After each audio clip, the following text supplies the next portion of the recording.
Welcome, welcome everybody. This is the presentation of the Arlen Specter Center Fellows. The center has been presenting fellows since 2018. So you understand what the process is. The university has been very lucky to be supported by the Specter family through Shane and Specter and his wife, who donate money to pay for these fellowships. The purpose of the fellowships are to continue the legacy of Arlen Specter, one of the longest serving senator from the great state of Pennsylvania. Senator Specter was involved in a tremendous amount of different activities throughout his career, very important issues, very important laws.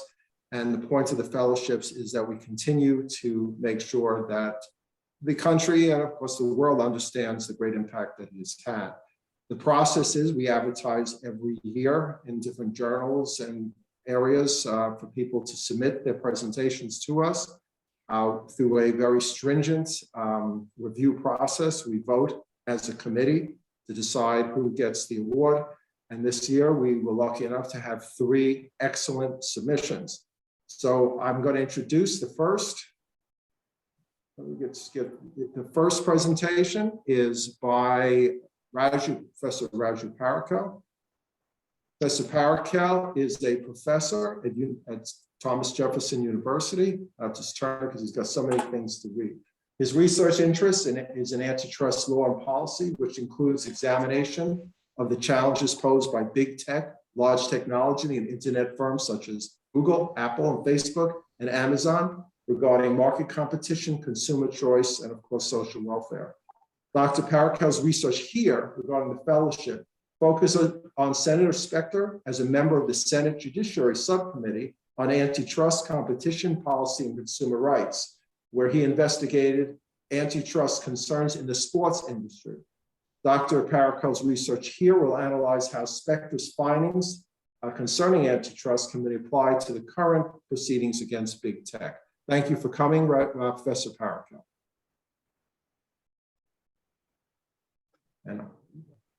All right, thank you, Evan. Can I begin now? All right, let me share my screen. I have a PowerPoint to share with all of you.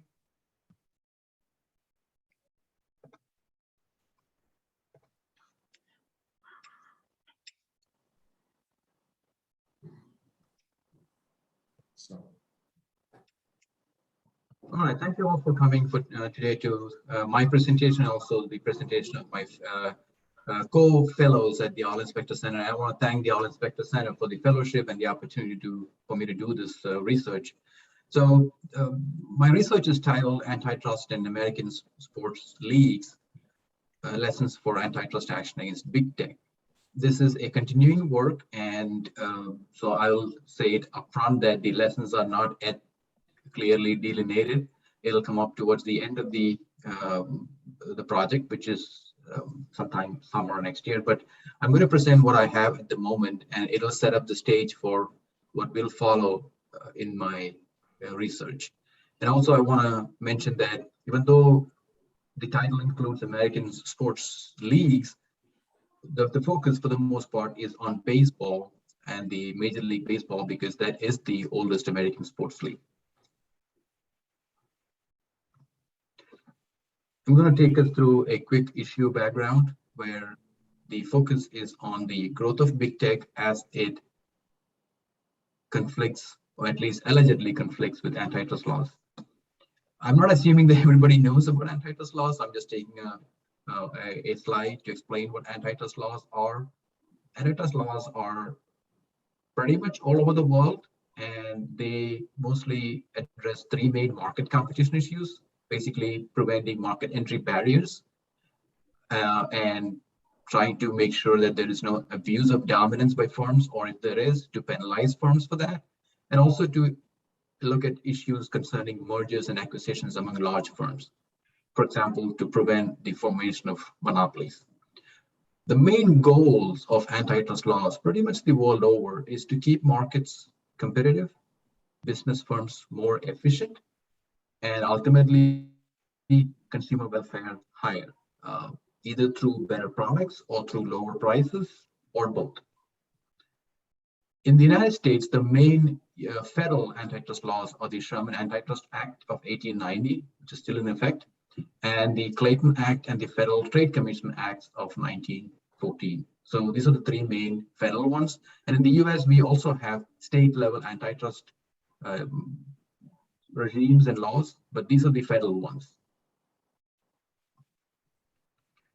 My research kind of starts by looking at the switch to big tech right now. So 100 years ago, it was the big oil. And when Standard Oil Company was accused of illegal monopoly and aggressive pricing and basically undertaking anti-competitive business practices, the Supreme Court decision split Standard Oil into 34 different entities that combined became what is known as big oil. Fast forward 100 years, we have at least a situation that is related to technology firms, big tech, as we call it, or GAFAM. This is basically an acronym concerning Google, which is now the parent company's Alphabet, Apple, Facebook, which has now renamed itself pretty recently into Meta, Amazon, and Microsoft. But I have to mention right away that Microsoft is the least of the ones targeted by any kind of legislative action right now. Most of it is focused on Google, Apple, Facebook, and Amazon. However, in a lot of literature, GAFAM is included. Before we get to all the legislative action, I just want to let you know how big tech is, and so that we understand where our lawmakers in the US are coming from. So if you look at the market capitalization of these five firms, they are all at least $1,000 billion firm. This is in terms of market capitalization, just basically their share price multiplied by the number of shares outstanding. So, and you can see Apple and Microsoft are well over, or at least over $2,000 billion in terms of market capitalization. There are various ways to measure their bigness as we speak, as we say. Another way to look at the bigness of big tech is by looking at their fantastic growth.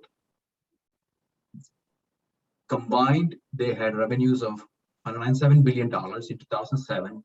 In a span of 13 years, they have combined grown to $1,071 billion, which is a 900% increase. So it is a substantial increase and something that has not gone unnoticed. To put it in relative terms, how big is that in terms of other firms in the world? So what you're looking at now are the most valuable companies in the world by market capitalization. If you see, in 1999, there was only one big tech firm, Microsoft, as number one among the top 6 companies in the world, most valuable companies in the world. Again, fast forward to early this year, you see that of the top 6, there are 5 of them that are the GAFAM firms. So all 5 are in the top 6. So this is putting in relative terms. All of these developments, like I said, have been really noticed by not just lawmakers, but scholars. And one of the reasons I got into this, to analyzing this field, was because of these fantastic growth and what it portends. Why should antitrust be concerned with all this? Well, 2 reasons. One is market shares. The other one is mergers and acquisitions activity. Because Google, since 2010, has consistently held 90% market share for online searches. That is near perfect dominance. Apple has iPhone sales that is almost 65% as of early last quarter, late last quarter, last year. Facebook accounts for almost 3/4 of all social media visits. And Amazon, as of this year, is projected to almost have 50% of all the US retail e-commerce business. These are gigantic market shares. So this automatically somehow triggers antitrust concerns. Not that it is considered a violation, but it just triggers concerns. Mergers and acquisitions is another reason why antitrust gets involved. So for example, and that is not a typo that you see, since 2010, Google has acquired one company per week. I actually had to read this multiple times to make sure I'm not seeing something that is not true. On average, has acquired one company per week. The notable ones are YouTube and Waze, and the years are in brackets. With Facebook, as of this year, this company has acquired a little over 90 companies and is still continuing to acquire. Some are very small, some are big. So, for example, Instagram and WhatsApp. And they have, when I say they, I mean our lawmakers have particularly focused on Facebook's acquisition of Instagram and all that comes with it. So there's a lot more I can add. It's coming up. What does all this mean? All this means is something known as digital dominance. It means there is a lot of dominance by these 4 to 5 firms in the digital world. And there are 2 fundamental tools of digital dominance. One is big data. Anytime we search, anytime we buy something on Amazon, that they are collecting data on us, and they're collecting massive amounts of data. And that allows them to have data dominance, which leads to market power and further dominance, market dominance. One of the reasons, main reason, is the high switching costs for consumers. Just think about it. If you're someone who has been using Amazon for quite some time, it is very hard for you to switch to another online retailer because Amazon has all the details about your shopping trends, what you like, what you don't like. Life gets a little easier for us as consumers. So to switch, there is a high switching cost, and that cost is not necessarily a financial cost. It could be, but also a lot of emotional cost for a lot of consumers. Another reason, fundamental tool of digital dominance for these firms is network effects. Network effects, just technical definition, is are outcomes that materialize when users of a service or product become a network. And the bigger the network, the more value or welfare the users derive from that service or product. So I have the huge Google ecosystem as a picture right there, and you can see Google has a huge ecosystem. And then for people who are using that, it becomes so easy to, for example, share photos and videos with your loved ones, friends. And the more people come in and start using it, the more value we as consumers get. This is known as network effects in terms of positivity. Both of them have high switching costs, and that keeps consumers with them. And so you combine big data with network effects, what you're getting is barriers to market entry for new firms. Think of a new firm trying to become the next Google by trying to beat Google. It is very difficult because of the size and the digital dominance that they have.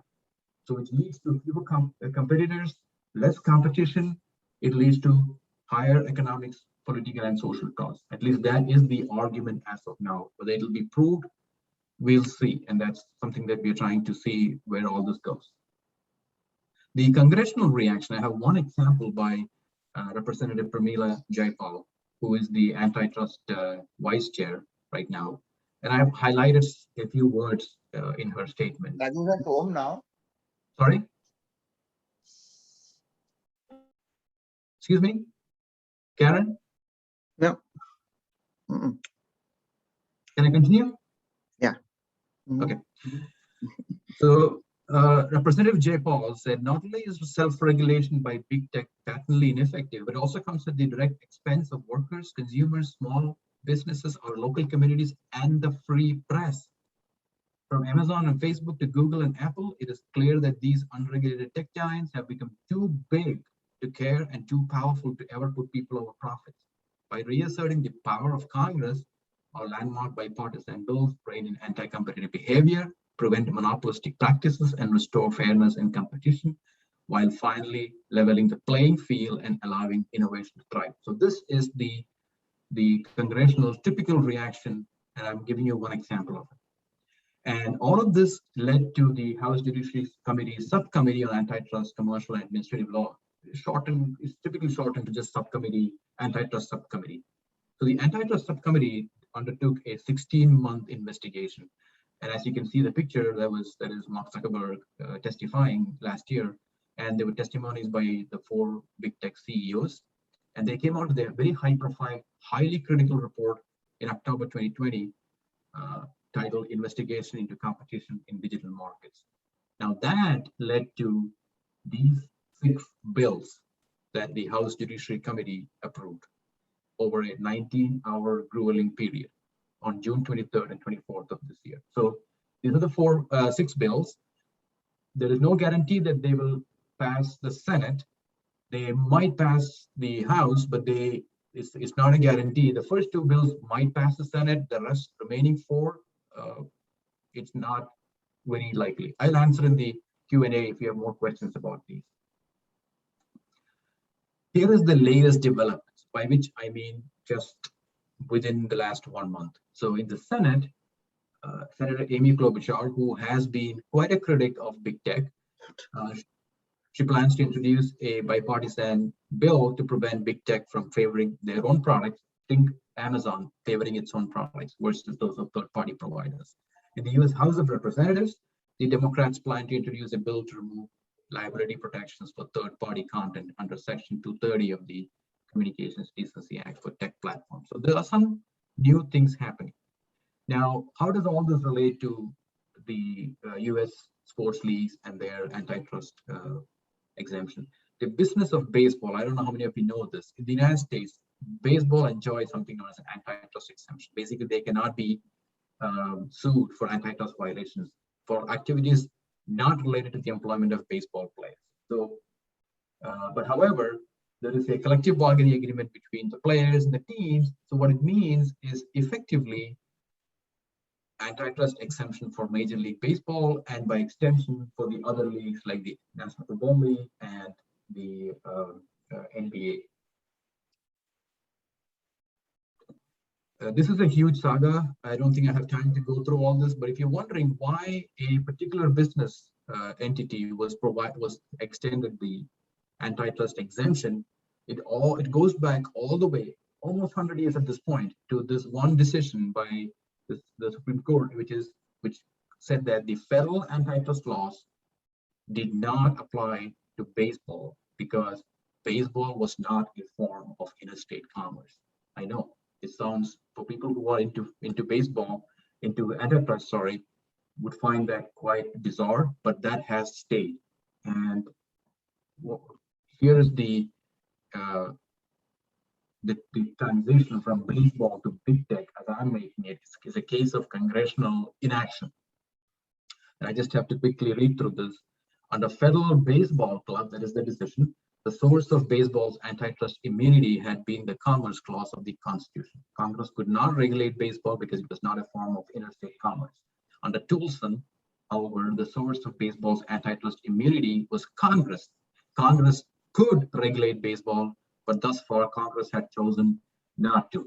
And I'm going to stop there for a second, because think about what Congress has or has not done against big tech.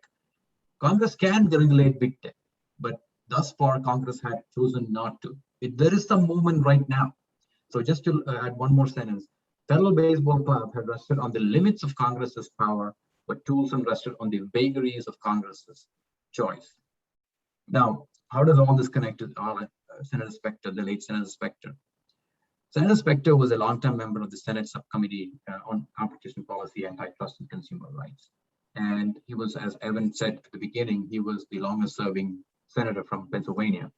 He had, as I've done my research, I haven't completed my research on Senator Specter. I'm still continuing with this, but there are two lines that he said that are applicable here. He said on December 2nd, 1992, "I'm romantic about the history of baseball. I think it's an overwhelming passion of the American people. America is in love with baseball. My studies led me to conclude that sports were affected with a public interest." That line, he goes back constantly. I've seen that, I've heard that a few times. He also wrote in 1995 that he voted against eliminating the antitrust exemption, meaning he wanted to keep the antitrust exemption for baseball because he wanted teams to keep their teams in their home countries, hometowns and home states. What I'm trying to say here is that Senator Specter provides a reflection of how lawmakers were thinking about sports and sports leagues. So his premise was sports leagues and teams had an obligation towards the public. But he also had a thought in terms of a quid pro quo, where he said, okay, Congress will give you this antitrust exemption, but you have to stay put and not abuse the exemption. Mm. And this is my last slide. How does all this connect with antitrust against big tech? When it came to baseball and sports leagues, Congress was unsuccessful in the outright elimination, despite frequent threats and attempts. Right now, Congress is currently in the frequent threats and attempts stage. Now, when I compare the two situations, what I'm finding at least a few early common reasons. There is a lack of consensus among lawmakers, and this is not according to party lines. And I can answer this in the Q&A. There are other motivations why lawmakers fall on one side or the other. And strangely enough, there is a belief in the merits of antitrust exemption or antitrust inaction. Are the lessons transferable? Yes and no. The industries are different. So that's my no part. Yes, because it is still Congress. And we can still learn a lot from any lessons that we transfer. Thank you. Now would be time for questions. And I actually have a question right to lead off. It's dealing with what Specter looked at regarding the obligation to the public. Because most of these big techs are involved with being social media, which is our main force of expressing ourselves now, where they've become the main street of mostly of all politics. Would you argue that that same obligation to the public that you saw in baseball should be applied to big tech firms? Oh, I definitely do. And I think that is the way in which many lawmakers are doing what we call, at least in the political science literature, as naming and shaming. So every time Facebook, especially Facebook, does some kind of a gaffe, they apologize, that they fully mean it or not, but they do understand that they function in a certain context, in a certain public sphere, where they have to be cognizant of the fact that they are affected with the public interest. So that line, that's why I highlighted that line. You could just take out the word sports and insert big tech or technology or social media, as you said, are affected with a public interest. Absolutely. If you have a question, please raise your hand. I would recognize anyone who may want to ask a question. Otherwise, we'll move on to our next speaker. I'm not sure how to raise my hand. You're in. But I do have a question. David Simonelli here, historian at Youngstown State University. I'm really struck by you talking about baseball and antitrust.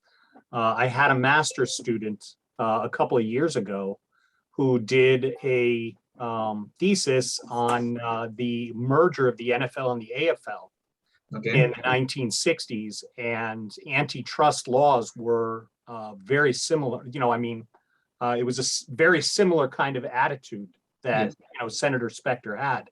The central figure was a representative from New York named Emanuel Sellers, who basically had the same idea that he would not protect the NFL and allow the AFL to, he supported the idea of setting up a competing league to the NFL, but then felt as if the leagues abused that authority by merging in 1966. And actually, Pete Rozelle, who was the commissioner at the time, worked very hard to get the merger taken care of and to get it by Sellers without him knowing anything was going on for a very long period of time.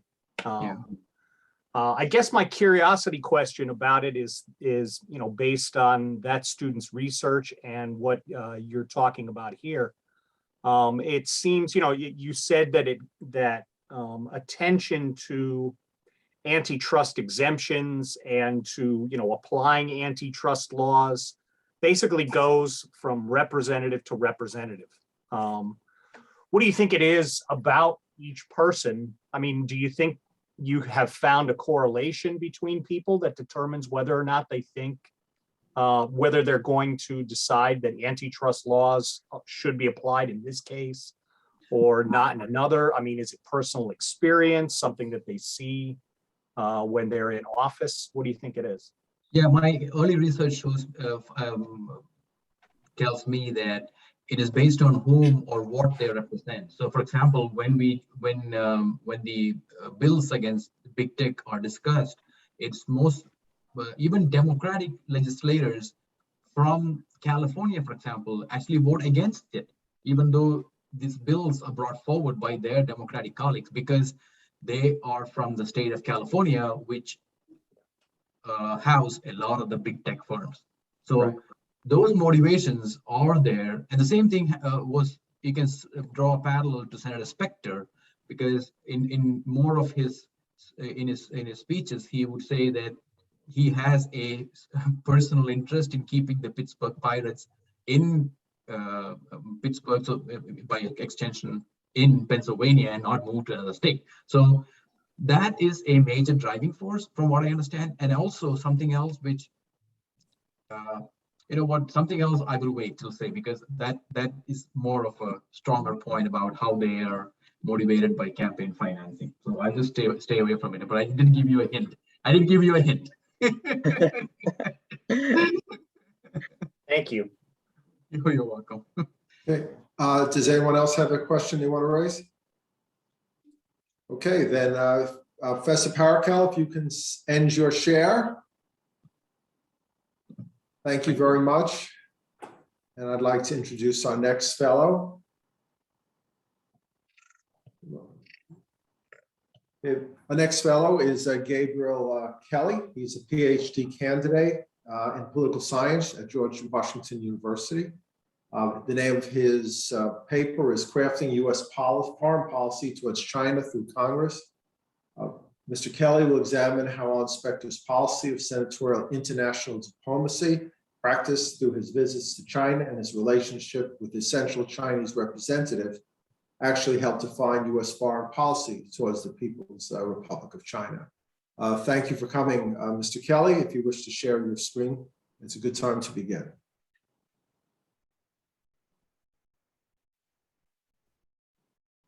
It's good. And just unmute yourself.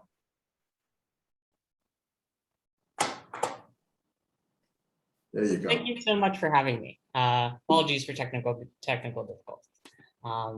So my name is Gabriel Kelly. I'm a second-year PhD student in political science at George Washington. The title of my paper is Crafting U.S. Foreign Policy Towards China Through Congress. And so then this paper grew out of a larger series of questions that I have been pondering. My first question is, what is the nature of the United States' relationship with the People's Republic of China, hereafter PRC? And so then this question, so perspectives on US relationship with the PRC range from, quote, confrontation to cooperation, end quote. And this paper will look to explain how congressional representatives can shape this debate on China through congressional delegation trips to the PRC, Taiwan, and Hong Kong. The second question that I was pondering is a broader question in American politics, which is who ultimately shapes US foreign policy? People tend to identify that foreign policy decision-making is the responsibility of the executive branch of government. But in reality, foreign policy decision-making is at best multi-causal. And finally, the question that I'll be addressing is, what is the impact of congressional delegations on US foreign policy? So this research is currently in progress. And so preliminary findings in line with the literature are that congressional delegations can potentially promote US business and constituent interests, highlight human rights, encourage the development of relationships with colleagues in other states, deepen understandings of bureaucratic functions, show support for allies, and allow congressmen to obtain third-party perspectives on broader issues. And so then why is this important? Congressional delegation trips came under increasing scrutiny in 2006, even though they can potentially provide a variety of benefits to policymakers relative to their costs. In addition, discussion of congressional delegations is often confined to specific lines of text, footnotes, and the moniker, quote, fact-finding mission, end quote, when in fact these trips can potentially produce a variety of opportunities for US foreign policy decision makers. To outline what I will be discussing with you today, I will first provide some background on US foreign policy and the US relationship with the PRC, or China. I'll provide a literature review, conceptualizations and scope, method of analysis, my analysis so far, and the directions for future research. So to provide some background, as was previously mentioned, US foreign policy decision-making is multi-causal. Brian Schmidt cites the adage that foreign policy is, quote, an invitation to struggle, end quote, between a variety of different actors. And divided government and increasing partisanship in Washington, D.C. illustrates the wide variety of actors that can influence the advancement of US interests abroad. And the focus of this— Gabriel, I don't think your slides are sharing properly. they're not moving. They're not moving, and I only see bibliography. Yeah, just bibliography. I think maybe you need to play from start to get them full screen, and somehow they're not moving. That's the other. Reshare, see what happens. Yeah, see what happens to reshare. Okay, we got literature review up. That's better. Okay, so the focus of this paper will be the role of individual congressional delegations abroad since the year 1980, which was during a period of considerable expansion in the role of Congress in foreign policy that lasted from at least the 1980s to the 1990s. And to provide a little bit of background about, in terms of, apologies, I got a little bit, so background on US relations with China. So getting back on track. According to scholar Michael Cox, the United States has been Asia's regional hegemon since the end of World War II, but options for the United States' relationship with the PRC beyond confrontation expanded with the Sino-Soviet split in the 1970s. While there was a temporary hiccup in warming relations with the United States after Taiwan purchased weapons from it in 1981, this opening for cooperation continued to widen under the reforming leadership of Deng Xiaoping, who deepened the economic and social connections between the two countries. Relations improved dramatically, and in 2000, the PRC identified that it was committed to, quote, a peaceful rise, end quote, within the existing international institutional framework. This gradual warming of economic relations between the US and the PRC was not without controversy. Gentleson cites political jousting between pro-PRC businesses and lobbyists, and an alleged, quote, China lobby, end quote, that actively supported the Republic of China, hereafter Taiwan, over the mainland. In addition, economic relations with China have moved faster than American presidential perspectives on the PRC, which have largely fallen somewhere between the two previously described poles of, quote, cooperation and confrontation, end quote, under the Clinton, George W. Bush, and Obama administrations. Although the United States' relationship with the PRC has taken a more decided turn towards confrontation under the Trump and now the Biden administration. Despite these contentious issues, the objective of this paper is not to argue for a cooperative or confrontational framework for dealing with the PRC, nor is it to try and classify representatives being part of one camp or the other, but to draw broader conclusions about the role that congressional delegations can play in the execution of US foreign policy, which is the topic to which we now turn. Congressional delegations play an important role in US foreign policy, but receive limited direct attention in the literature. Citations and one-line statements refer to the role of congressional delegations in bringing international issues to the attention of cabinet secretaries, highlighting ongoing international issues in the legislature, investigating international crises and matters involving a committee's specialization, informing congressional staff about the implementation of a government policy, helping congressmen to obtain information about the state of relations with another country, gathering information about allied military intentions, as well as other issues. In addition, there are numerous benefits for US congressmen traveling abroad. Congressional visits are also a chance for foreign countries to inform and influence American policy by advocating for particular policy positions and indirectly reinforcing those positions being made by their ambassadors in the United States. While the success rate of each of these actions for achieving a particular policy outcome will not be examined in this paper hopes to provide structural framework through which future scholars can investigate the costs and benefits of congressional delegation visits and actions for US foreign policy and domestic policy results, such as federal business contracts, constituent voting, and the like. Now on to my conceptualizations and scope. I define congressional delegation using the US Department of State definition, which identifies that, quote, congressional delegation, or CODEL, as foreign travel led by a member of Congress, either a senator or representative, end quote. I've chosen this definition because its origins imply a close link to its practice. In addition, I choose to focus on China. While congressional delegation visits often involve multiple destinations, I have restricted my scope to examining the impact of congressional delegation trips to the People's Republic of China, as well as the disputed territories of the Republic of China, or Taiwan, and Hong Kong because of the space and topical constraints. I don't make any assertion about the sovereignty of any state over territories described herein, and will use the name PRC to refer to mainland China, Taiwan to refer to the Republic of China, as well as Hong Kong for consistency's sake. I also examined Senator Arlen Specter's papers to provide in-depth examples of congressional delegation trips.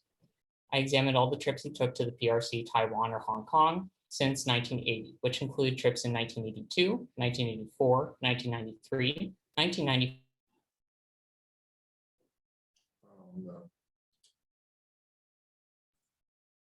Gabe, I think you're frozen. How about now? Good. Okay. So the range of years allows us to observe if there's any temporal variation, in the role of congressional delegations during and after the Cold War. And in addition, I would argue that this senator serves as an ideal typical case of what a US senator facing the structural constraints of their office should do under normal circumstances. Senators are arguably less susceptible to political polarization than other members of the House of institutions such as the House of Representatives because their districts encompass a vast diversity of an entire state, and they are individually held to account in 6-year elections. In addition, there can only be one person chosen for each Senate seat, which increases the likelihood that two political candidates are ever truly viable, and that those two candidates' positions are relatively moderate and indistinguishable from one another, in accordance with Duverger's law, which explains that single-member districts produce two majoritarian parties. In addition, the choice of Senator Arlen Specter to switch political parties and his receipt of support for President Obama during his final election illustrates how the senator occupied a relatively moderate position in line with these previous assertions. I will examine congressional delegation trips to China more broadly in newspapers for the aforementioned years of analysis. I've chosen newspapers based in all of the United States' states and territories, which ensures that I am including a variety of perspectives on congressional delegations more broadly in my analysis. For my method, I firstly examine the collected documents of Arlen Specter related to China, which are housed at the University of Pittsburgh's archives in Pittsburgh, Pennsylvania. Over a series of visits in the summer of 2021, I recalled boxes that contained folders labeled with China and photographed all documents containing the words China, Taiwan, or Hong Kong in those folders. In addition, I examined all VIP mail containing the word China from the year of congressional delegation travel, which according to the archive included letters between, quote, past and sitting presidents, members of Congress, celebrity figures, business leaders, foreign dignitaries, and state and local officials, among others, end quote. In addition to an examination of the Arlen Specter collection, I examined newspaper articles about congressional delegation trips to China that were published in the United States and its territories via Nexus Uni in the year of travel using the word China, as well as variations on the words United States and congressional delegation. I've also chosen to code the specific interactions between congressional representatives and their reflections on their meetings with Chinese counterparts in these newspaper articles using the qualitative analysis software NVivo. I used a grounded theory approach, identifying specific themes as they appeared in the newspaper accounts. Multiple codes were allowed for each article examined. So on to my analysis. Here are some preliminary descriptive statistics. Two specific issues that stand out in the descriptive statistics about congressional delegation trips to China during this period are human rights and opposition to congressional travel. Human rights were at the forefront of newspaper accounts of congressional delegation trips to China in the year 1994, 13 observations. This can potentially be attributed to the fact that in 1994 was when representatives were debating the renewal of the People's China's status in light of the events of Tiananmen Square. The year 1994 also had the greatest number of codings, which illustrates how 1994 may have been a pivotal year for defining the United States' relationship with China, particularly with respect to the issues of human rights as well as trade, which had the vast majority of its codings during this year. In addition, the second most frequently cited issue was opposition to congressional travel, broadly citing cases involving travel to China, which surged in 2006. Discussions in newspapers highlight who sponsored the trip, 8 observations, issues with lobbying, 3, the amount of money involved in traveling, 3, a citation of potential conflict of interest, 1, a question about expenditures, 1, a vivid congressional travel scandal, 1, as well as an indication of someone who went on a trip. The specificity with which these newspapers dissected these trips, identifying organizations as well as specific dollar amounts, arguably had a negative impact on congressional delegation travel. We'll now provide a summary of the key takeaways from each year of analysis and notable moments that show the potential role of congressional delegations. The year 1982 provides evidence for the importance of congressional delegations in fostering business, constituent, diplomatic, and bureaucratic connections.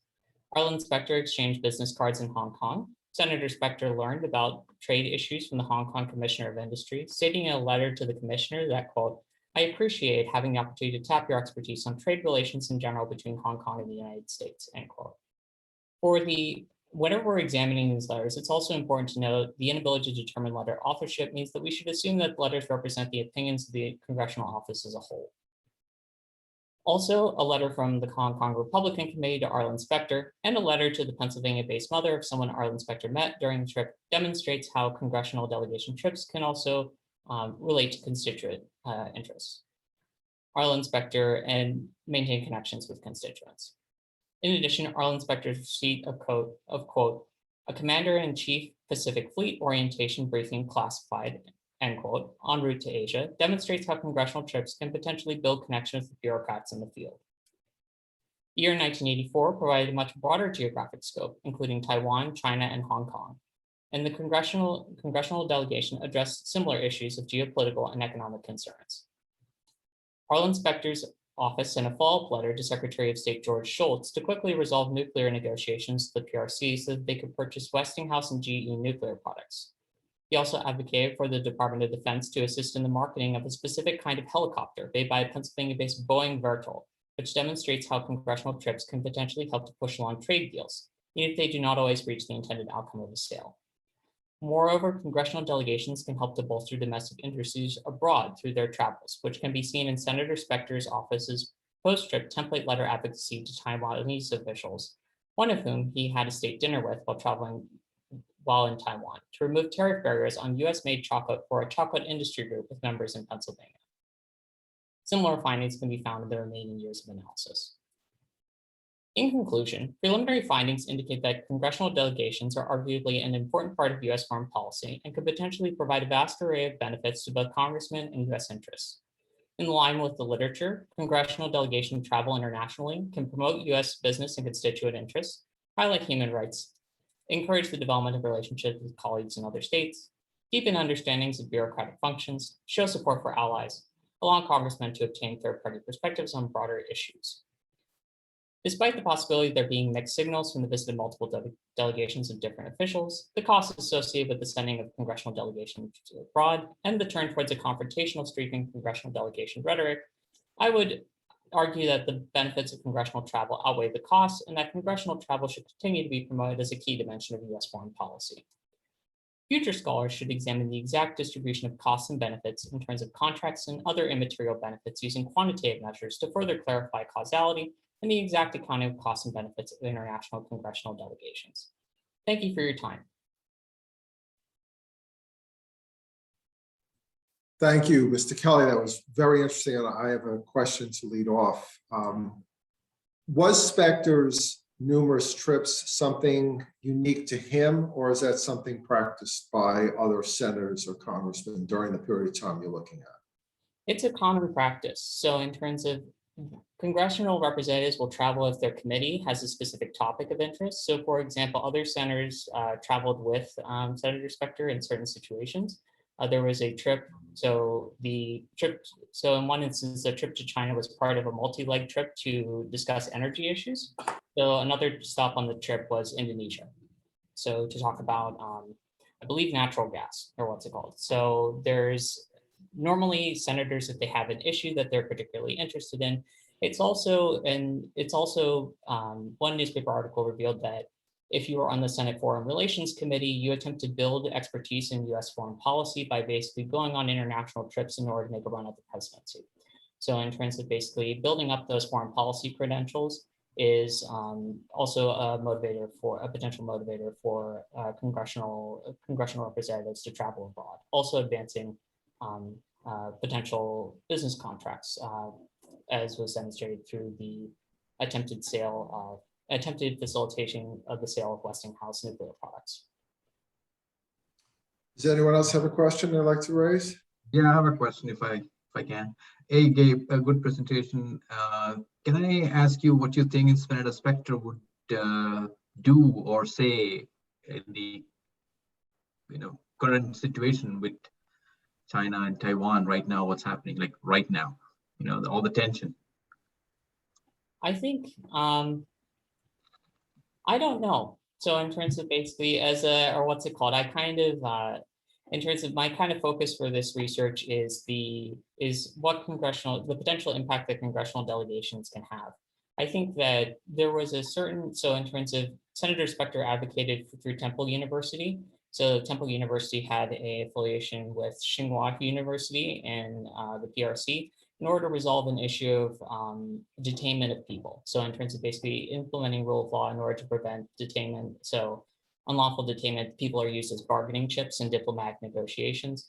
So that example might indicate a possibility that there's always an avenue forward through deliberation and negotiation. Further evidence might reveal different perspectives. So, for example, there's some of the notes that you can see in the archive indicate an understanding of geopolitical relations. So, for example, it's difficult. So, in terms of, you wouldn't be able to. So, because of the difficulty with determining whose handwriting it is, it could be the handwriting of a congressional staff person, it could be the handwriting of Specter. So you would understand, so in terms of basic knowledge of geopolitical relations, like the Sino-Soviet split was a project of the Cold War and attempting to pull the PRC off of the Soviet Union in great power competition. So whether or not that idea is attributed to Specter or a congressional aide, there's evidence for both sides. There's evidence that there's a cooperative path forward. There's evidence of an understanding of the nature of confrontation as associated with general geopolitical competition that's part of international relations. Thank you. Does anyone else have any questions? I want to thank you very much, and I look forward to your later presentation and papers. So thank you. If you can unshare right now, we'll go to our final presentation.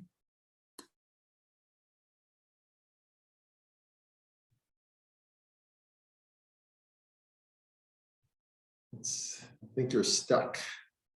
Yay! Okay, good.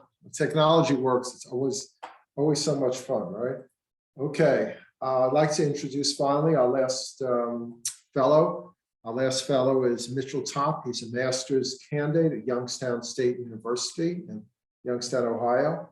His paper is Arlen Specter in the Middle East, the peace process through the eyes of a Pennsylvania senator. He focuses on Senator Specter's significant personal involvements in Middle Eastern diplomacy, which grew out of his membership at the Senate Select Committee on Intelligence. Mr. Topf will analyze the efficacy of Senator Specter's diplomacy conducted through his many trips to the regions and his meetings with leaders such as the Assad family, Yasser Arafat, and Hosni Mubarak of Egypt. Thank you. Go right ahead.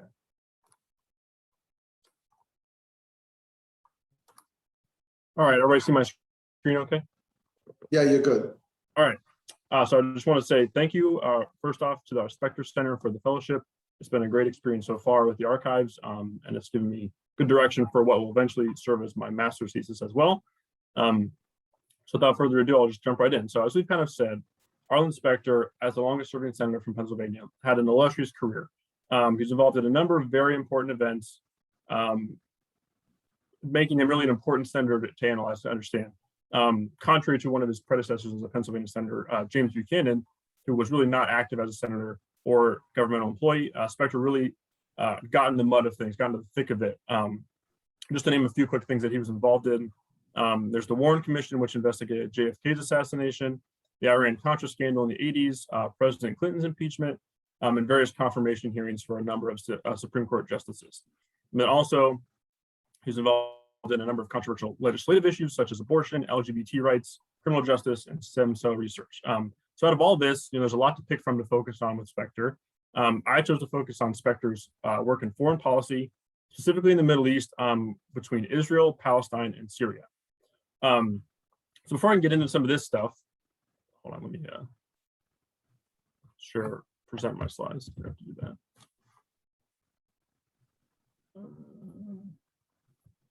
There we go. So before we get into everything, let's talk about the Middle East first off. So in more recent history, the Middle East has really been a key part of world politics, world history, and things like that. A lot of these nations in the Middle East really became independent nations after the Second World War. And that's really kind of when the United States gets really involved in the region. There's a number of issues the United States takes interest in, such as oil supplies and things like that. But for the most part, the American interest in the Middle East is born out of a Cold War mindset. So originally, these infant nations, it really became a battleground in the Cold War between communism and democracy, or the battle with the Soviet Union for a spread of supremacy. And this is kind of developed after the fall of the Soviet Union in the 90s to fight the spread of radical Islam. But this, I guess, militaristic kind of tendency has really dominated United States policy in the Middle East. So really, I just kind of want, as you can see in the Middle East, if you look at the news now, there's still tension. Nothing's really been solved. Syria's been in a civil war for over 10 years, and Israel and Palestine, as events this summer and this past spring have shown, are still at tension with each other as well. So now I'll just kind of establish the first couple, the narrative threads to understand Specter's involvement. So first off, there's Israel. So Israel became a nation in 1948, which automatically displaced Palestinians, which I'll get to later.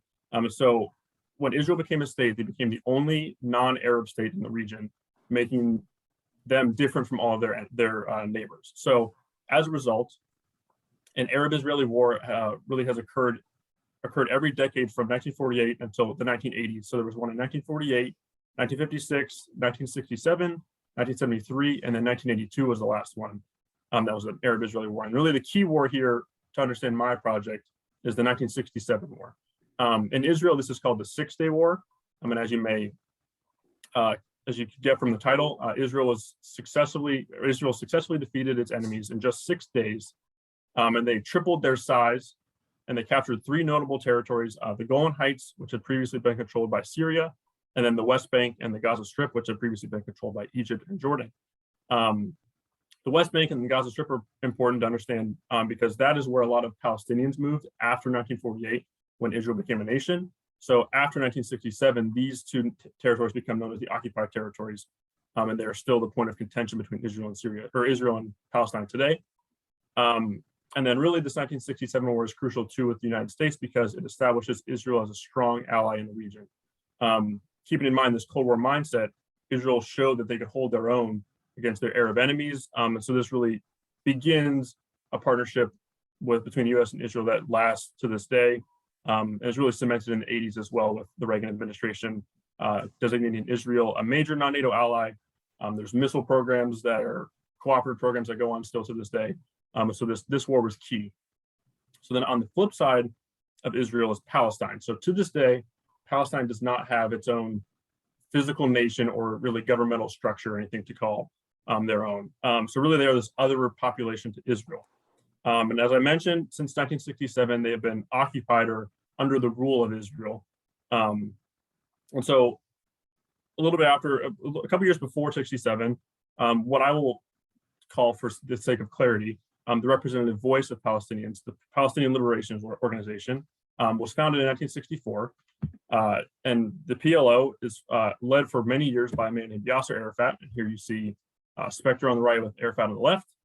And really this organization becomes the representative voice for Palestinians. And it's interesting too to note that the PLO, through a number of reasons, they have a lot of branches to them. So that's why, for sake of clarity, it's easy to say that the PLO is the voice. There's a lot of branches, and some of these branches are terroristic in nature. They use terrorism as their way of resisting Israel. And so because the PLO, as the representative body or the voice of Palestinians, is linked to these terroristic branches, this lack of discussion has set in between Israel and Palestine because Israel refuses to negotiate with the PLO until they renounce terrorism. So there's a rub there that is important. So here is when Specter's focus really comes into play. So he places a lot of emphasis on Syria, which not a lot of people do. So a little background on Syria. They became a nation in 1946, but until 1963, they were relatively unstable. There was not a good bureaucratic or governmental system in place. And this all changes in 63 when the Ba'ath Party comes to power, which is the same Ba'ath Party that is in Iraq and other nations like this. And the Ba'ath ideology is interesting because it is secular and pan-Arab, and is also socialist. So because it's pan-Arab, Syria and the Ba'ath Party is already predisposed to Palestinians as opposed to Israel, because then Palestinians are Arab. And this also makes Syria kind of one of the leaders of the Arab contingents in various Arab-Israeli wars. So after 63, the Ba'ath Revolution brings measured success to Syria. The population grows, they have economic development, but this leads to a false confidence among Syria's leaders, and so they wrongfully initiated an attack on Israel, which, as we mentioned, is the 1967 war, in which they lose the Golan Heights in just 6 days. And then this leads to another important figure named Hafez al-Assad. So you see him on the left. In 1970, well, so 1967, he was the head of the Syrian Air Force, and he really took the loss of the Golan Heights very hard.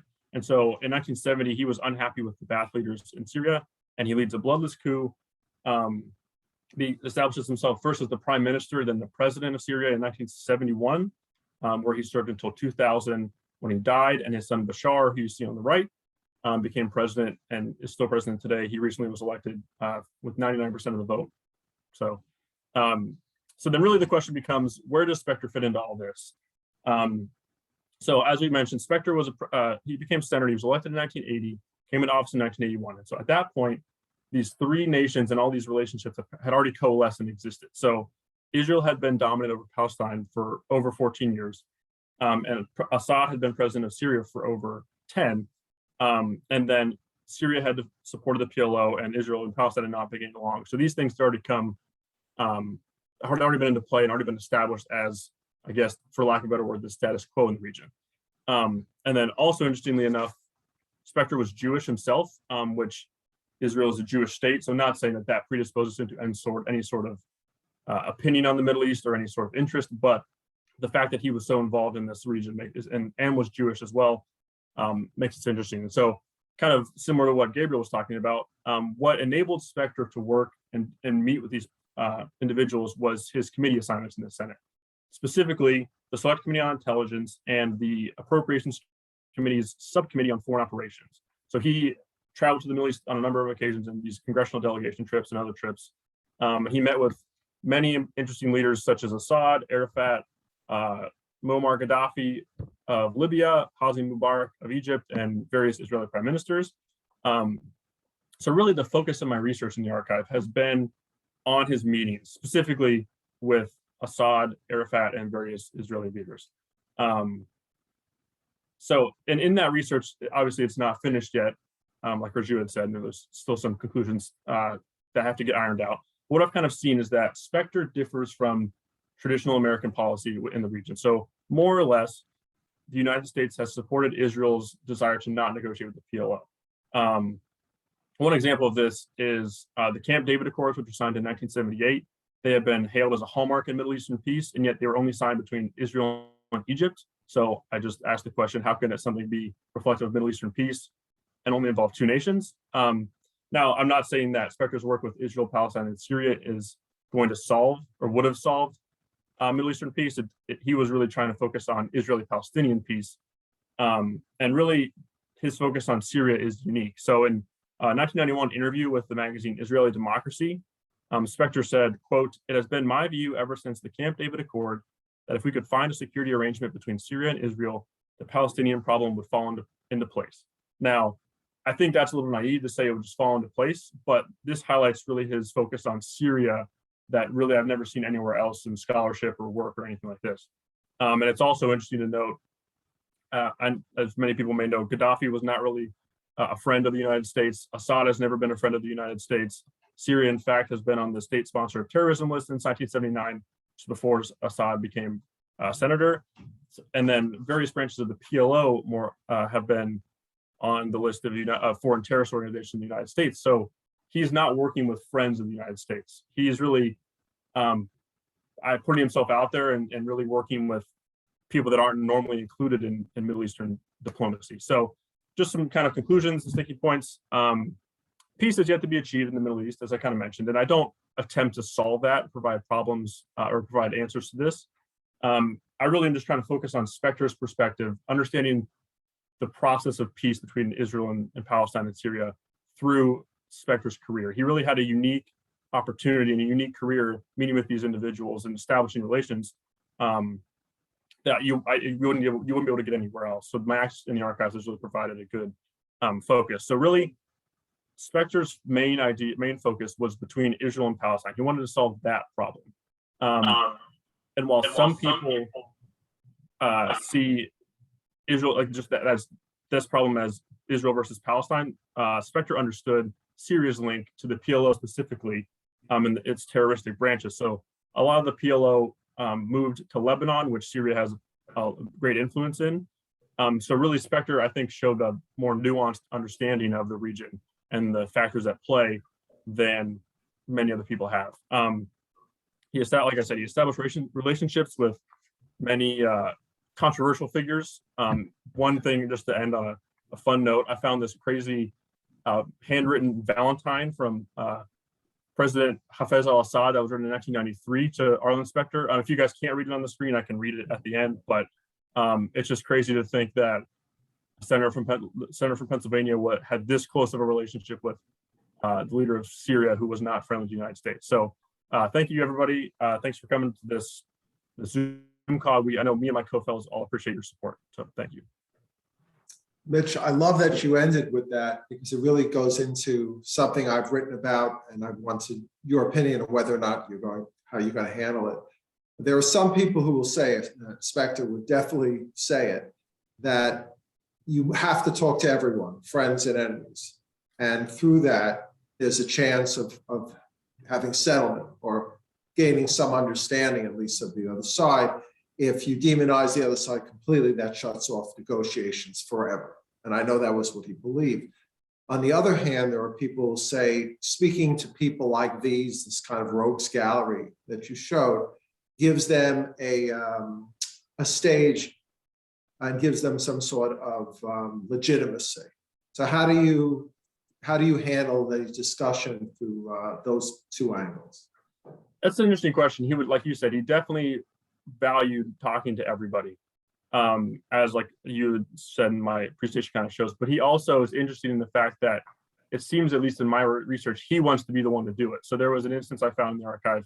He wrote to, I think it was Secretary Baker, he was the Secretary of State under Reagan, who had met with PLO leaders, and he said, we shouldn't do this, this undermines our relations in the region, but yet he also, he met with Arafat himself. So not that there's like a double standard there, but it's interesting to note that instance. And I think whether or not Specter meets with them, I think, men like Arafat were given a public stage anyway. Arafat testified before the UN multiple times. So I think Specter would say you have to take that if it means trying to get a solution to a problem. So. Do you have any other questions? I just want to add, the research you're doing with him and Assad is unique, and will be very interesting to see what you find, especially how deep this relationship was. I was unaware of the love notes between the two of them, so I'm really fascinated by that.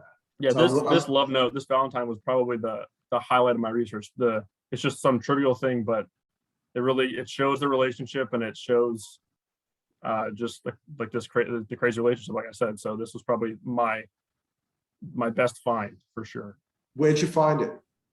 In the archives. I found it in one of the boxes. It was a manila folder with a label. It just said, note from President Assad to Senator Specter, and I opened it up, and it's just this little heart-shaped Valentine. So.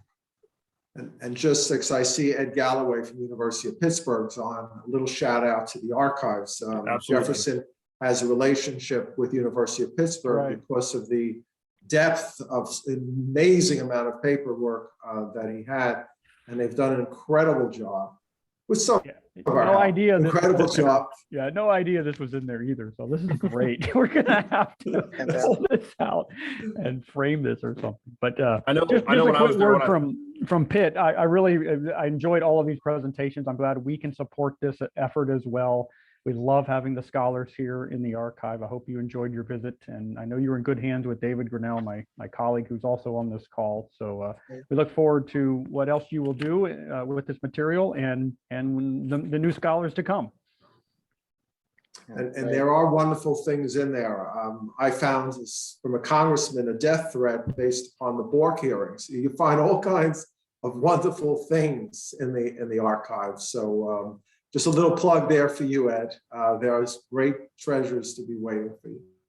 Does anyone have any questions at all for our scholars before we wish them a good day? So then I'll just take the opportunity. Thank you so much for 3 really interesting presentations. I look very forward to your papers. I'm sure they will add significantly to the legacy of Senator Specter. Wish everyone a safe trip back to wherever they are or to their office or homes. Thank you so much for attending. Thank you. Everyone. Thank Thanks. you. So much. Yes. And recording. How do I do it? I don't know how to end the recording. No, Sorry. don't. Just Wait, end it stop again. recording.